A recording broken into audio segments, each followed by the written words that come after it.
Next year हमारे exam कैसे जाने वाले हैं एंड व्हाट एवर। तो आप वीडियो के एंड तक बने रहिएगा, आपको सभी क्वेश्चंस के आंसर आपको मिल जाएंगे।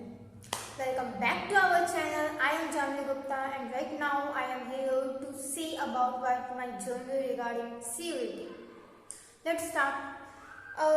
When December, the month of December, I am so confused, puzzle type in which the JEE and the CUET.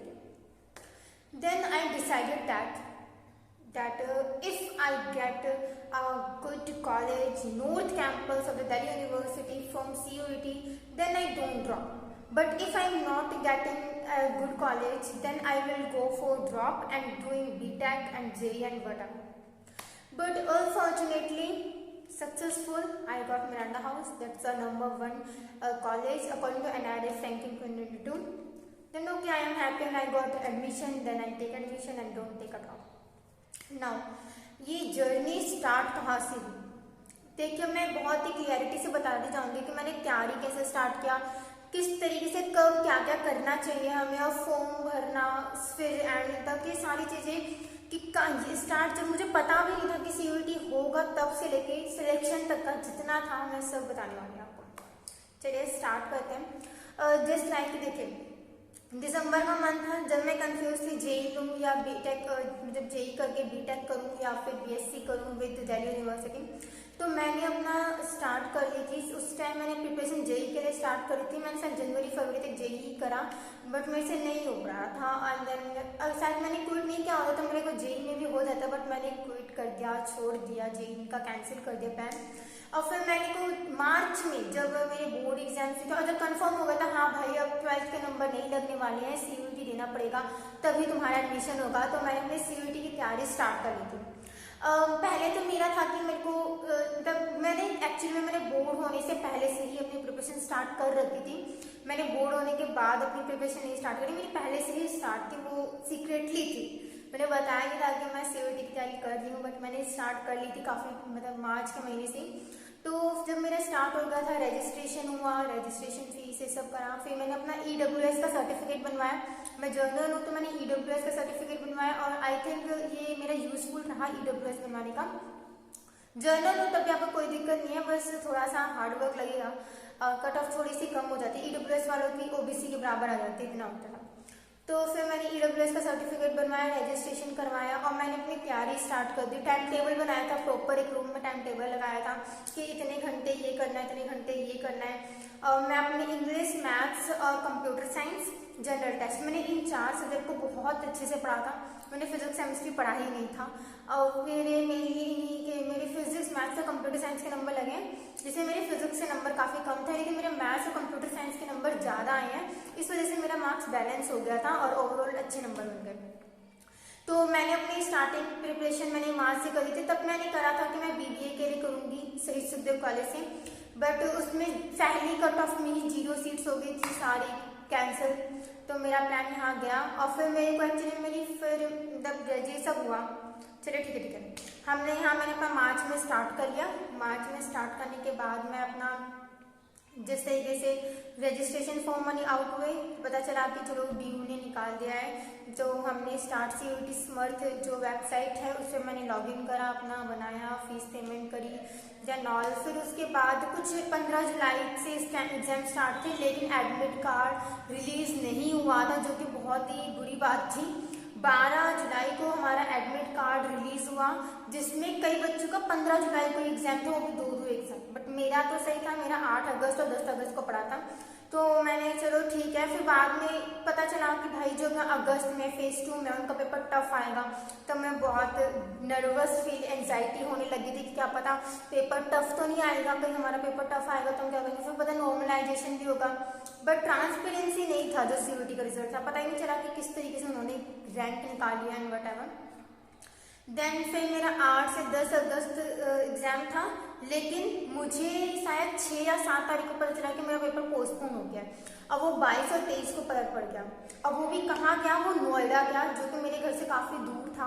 अब मैं 3 घंटे या 3 घंटे से 2.5 घंटे मेरे को लग गए थे, 2.5 से 3 घंटे लगे थे ट्रैवल में। मेट्रो से गई मैं नोएडा के सेंटर जो है NTA वाला, जहाँ पे काफ़ी सारी प्रॉब्लम्स हो चुकी थी। मुझे इस चीज़ का भी था कि कहीं मेरे पेपर में भी ऐसा ना हो, ग्लिचेस ना आ जाए, कहीं कहीं बंद ना हो जाए, क्योंकि जैसे सुनने में आ रहा था ऐसा ही लग रहा था, लेकिन मेरे में ऐसा कुछ नहीं हुआ था। हाँ, थोड़ा हुआ था कि जब क्वेश्चन आता है ना तो कुछ सेकंड लग रहे थे क्वेश्चंस को आने में, जिससे थोड़ा सा टाइम पे फर्क पड़ता। और भाई तुम बिलीव नहीं करोगे, मैं अपने मैथ्स की बहुत तैयारी करके गई थी, उसके बावजूद भी मेरा मैथ्स में टाइम कम पड़ गया था।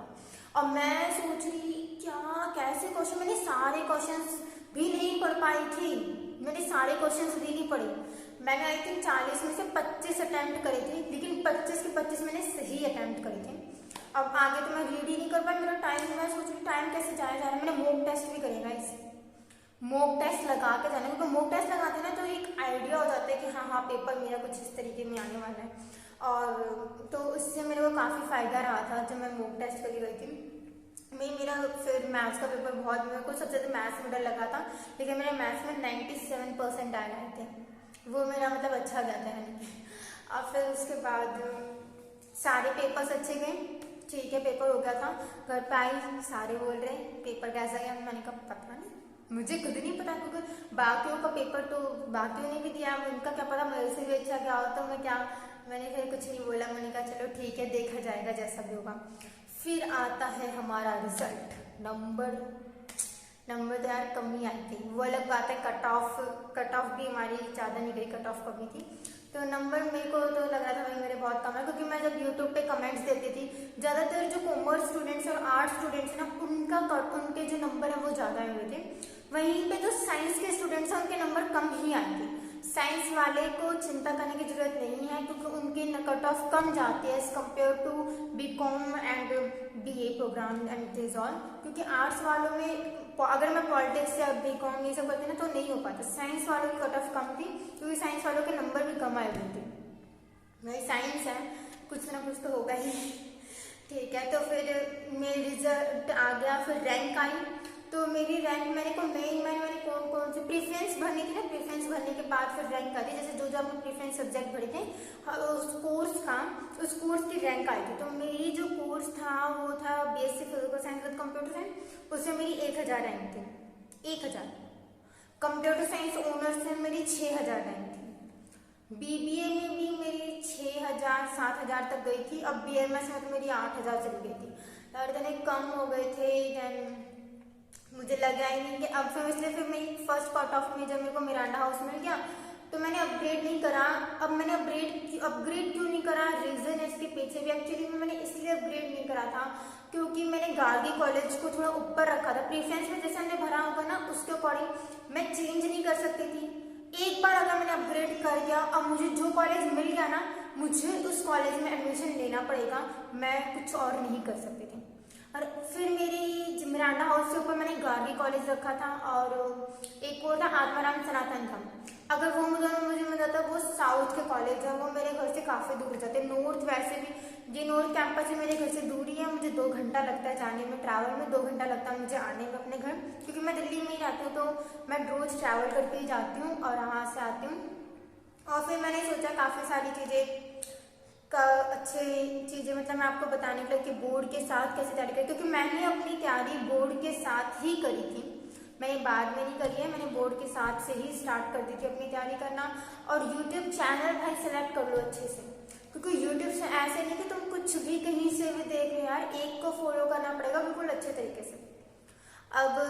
अब देखो मैं ना बहुत सारी वीडियोस डालूंगी, मैं मोस्टली संडे को ही अपलोड करूंगी। वीकली हम एक वीडियो अपलोड करेंगे जिसमें मैं तुम्हें चाहिए कमेंट करूँ, I will make a video for you definitely.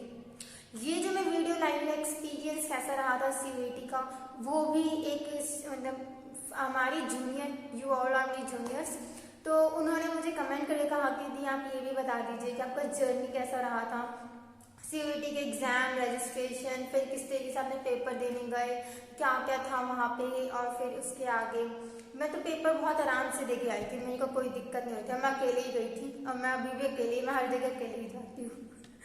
अच्छा, तो फिर आपको जो भी चाहिए then you have to comment and then अब मैं जैसे मैं वीडियो बनाने वाली हूँ आपकी किस पे, बोर्ड के साथ कैसे तैयारी करनी, क्योंकि मैंने बोर्ड स्कूल और फिर सीयूईटी दोनों को साथ में बैलेंस किया था। और मेरे 12th में 92% आए थे।